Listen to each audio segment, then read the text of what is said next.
So here we are at the Squatch 99 Bigfoot Motorhome. We've been in for, what is it, 3 months now? Going on 3 months. That is the heater running, propane heater, LP. It does that a lot. It's been cold lately. It's probably 40 right now.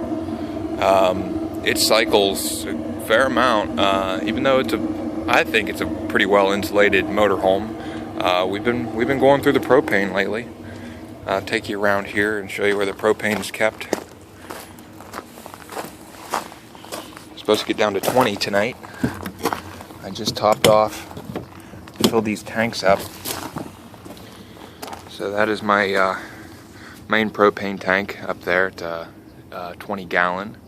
And then down here are two standard barbecue tanks. They are 20 pounders, or they hold about 4.6 gallons of propane each.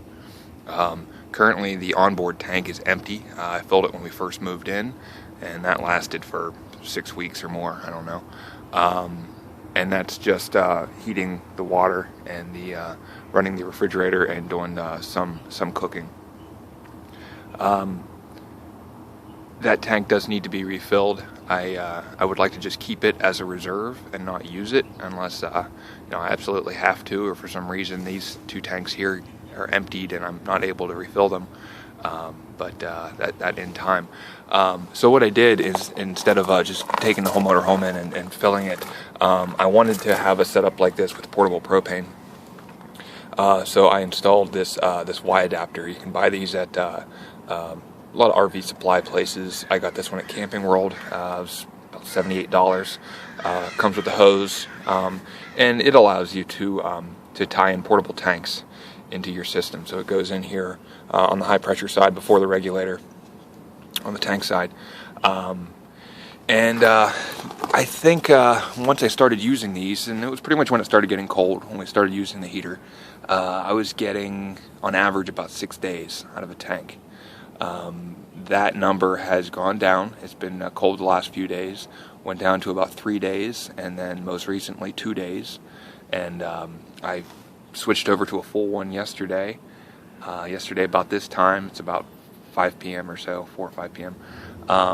And that was, I took it in because I was refilling the other one, so I just grabbed a hold of it and topped off. It gave me an idea of exactly what I'm using in a 24-hour period, which is 2.4 gallons. So still just about 2 days per tank. But it's going to get down cold tonight and tomorrow night, so I expect that number to drop. Generally, I did take these in the car, but I have been transporting them via bicycle. I have an electric motor on my bicycle. There's some other videos about my Bafang H-Fun mid-drive. I strapped the empty tank in my trailer over here and tow it to work, filling it up and then towing it home. It's a 15-mile round-trip commute. It's a good bit of weight coming home, but it's been working out pretty well so far. It is a pain in the ass, but that's why I do it. It's a pain in the ass, and it keeps me well aware of the energy that I'm using and stuff. But if we did turn the heat down a bit, I'm sure we would save a fair amount. But we like it warm. Particularly Aaron likes it warm. I'd put a sweater on or something, keep a hat on, but we keep it 70 to 72 degrees inside. It's nice and comfortable.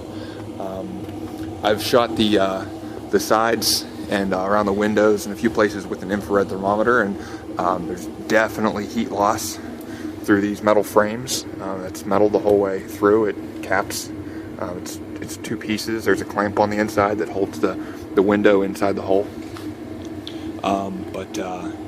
Yeah, there's obvious heat loss from the outside. It's several degrees warmer than, say, the walls or the surrounding environment, and from the inside, it's several degrees cooler than the inside. There is also a fair amount of heat loss in the cab up here. Aaron made some curtains. I'll show. Not these curtains here. These came with the coach. They're ugly privacy curtains. She used some upholstery fabric, but that whole cab area always is 15 degrees, maybe even 20 degrees colder than the rest of the coach, because I'm sure these walls and the floor and obviously the windows and stuff, there's really no insulation there to speak of. The door as well, it's a pretty cold spot. This hardware for the locks and everything passes through the frame. This window is about worthless as far as insulation value. But I'll go ahead and take it inside here. Tommy. Cold out, buddy. So, yeah, these are the curtains that Aaron made. I have to say that I did pick out the fabric. Fairly heavy upholstery fabric, but it's cool in here. You just throw your hand in it. It's very cold, particularly the floor. Yeah, I don't know. It definitely makes a difference, just having kind of an air partition there. I think that the curtains would work even better if I maybe backed them with foil. Because sitting over here on the couch, you can feel the heat being sucked out of your body. The floor is always a few degrees cooler than the rest of the room. If I ducted more heat into the subfloor, the water tanks and everything are in the subfloor down below. In fact, I can take you out here and show you.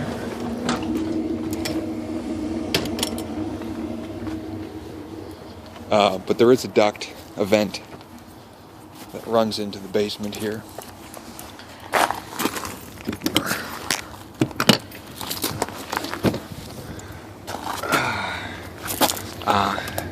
This one right here, I actually have a tea towel stuffed in it right now to get a little more air flowing upstairs. But as long as it keeps these tanks below from freezing, I'm happy. Evening. But I feel that the motorhome has to be a little bit better insulated because it does have that subfloor, and that subfloor is insulated as well as the floor is insulated here. So there is an air layer down there, and plus all the thermal mass of the water and everything else.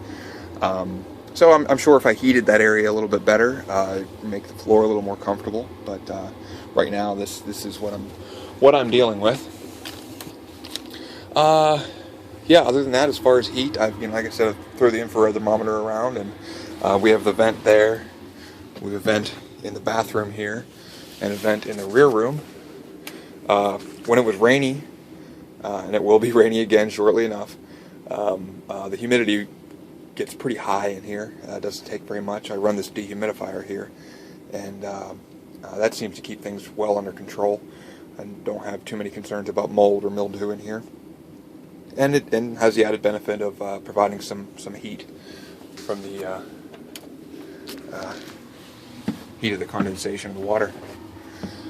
The other thing that I did, and this was this afternoon, was I get concerned about my water box over here. This is my water supply. You can see there's no hoses running into it because I fill my tanks manually. But the temperature has dipped quite a few times, and tonight it's going to get really cold. So I did some dumpster diving and got some insulation.